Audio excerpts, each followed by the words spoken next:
Series, Youth and Ambition. Episode 1. My Family. This is not a story about success. These are the years no one tells you.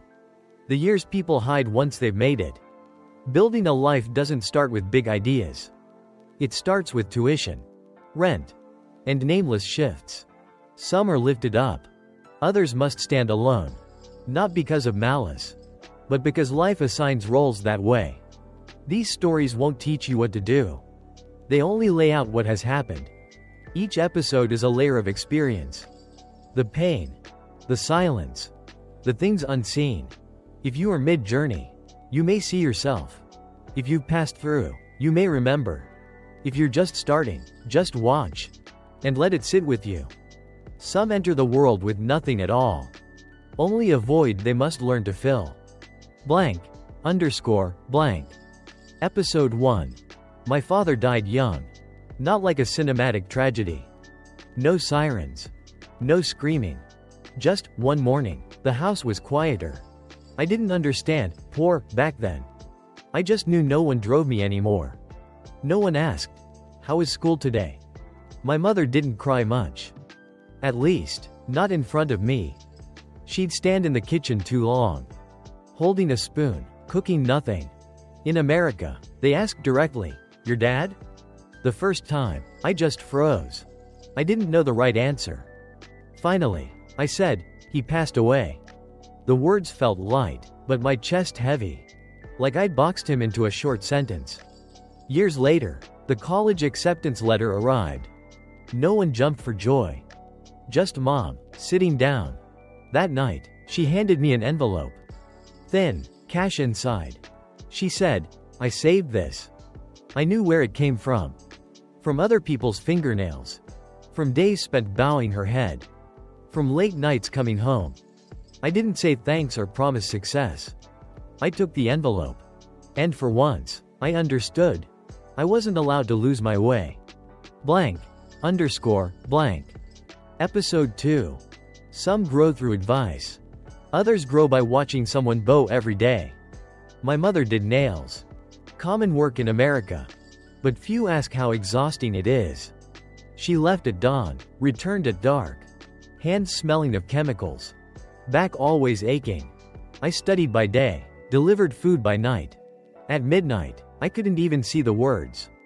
I'd call home. I'd hear the salon in the background. The grinders, the laughter. I'd ask, are you tired, Mom? She'd snap back, I'm fine. In America, I'm fine means stop asking. 1 month, I was short on rent. Tuition was due too. I crunched the numbers again and again. In the end, I sent her money first.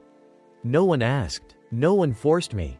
I just didn't want her to feel that she worked nails just for me to struggle. Delivering to rich neighborhoods, I'd see their lights. I'd think of Mom, head down in the shop. I didn't feel it was unfair. I just felt I owed her. Blank. Episode 3. Some calls don't solve anything. But without them, you wouldn't survive the night. That night, I sat in the car. Empty lot, cold wind. I dumped my tips on the passenger seat. Counted again, still short. Tuition was due. If I missed it, everything would crumble. I called home. I meant to say, I'm okay. But she heard my voice. She knew. She didn't ask about money or school. She only said, hang in there, son. Those words, in an old car at midnight. They didn't feel like encouragement. They felt like another brick on my shoulders. I hung up, sat still, didn't cry. Just stared through the windshield. Thinking of tomorrow. Still have to wake up early. Still have to study. Still have to deliver. No one knew about that night. Just me. And those words, staying with me. Blank. Episode 4. Some trips aren't for bragging. They're for the heart to remember. My mother had never flown. Not because she didn't like it. She just never saw it as necessary. When I bought her ticket, she grilled me. How many kilos for the bag? Do we need to be early? If we're late, is the money gone? Questions from someone used to walking far. Just to save a few dollars. At the airport, she walked slowly.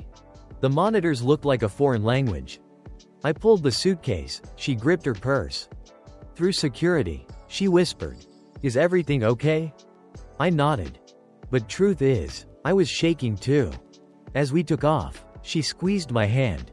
She said nothing, just held on. Looking out at the white clouds, she said, "It's beautiful, isn't it?" Just a few words, light. As if years of bowing were finally lifting. I didn't take photos for social media. I just sat there, keeping the moment. When we landed, she exhaled. Like she'd just survived a great ordeal. I realized, some achievements don't belong on a resume. Blank, underscore, blank. Episode 5. When they called my name on stage, I knew the person who deserved it more was sitting right there in the crowd. Graduation day, I wore the gown. Mom sat in the rows below. I looked down, saw her in the mass. Small, quiet. No one knew how many nails she did. Just so I could stand up here. My name was read. I stepped up. Bright lights, applauding crowds. I looked down. Mom stood up. She clapped for a long time. Didn't cry, just smiled. Afterward, families hugged and talked of futures. Mom stood by me. She asked, "So, that's it? It's done?" I nodded. She said, "That's good then. No questions about salary or companies. No questions about buying a house. Just one chapter finished." That night, she hung my degree, straight and proud on the wall. I looked at that paper. Didn't think of jobs or money. I thought of the nights in the car. The short calls. The times she said, "I'm fine." Without her, I don't know who I'd be. But I know. She doesn't need me to say it. We're more than just viewers, we're companions.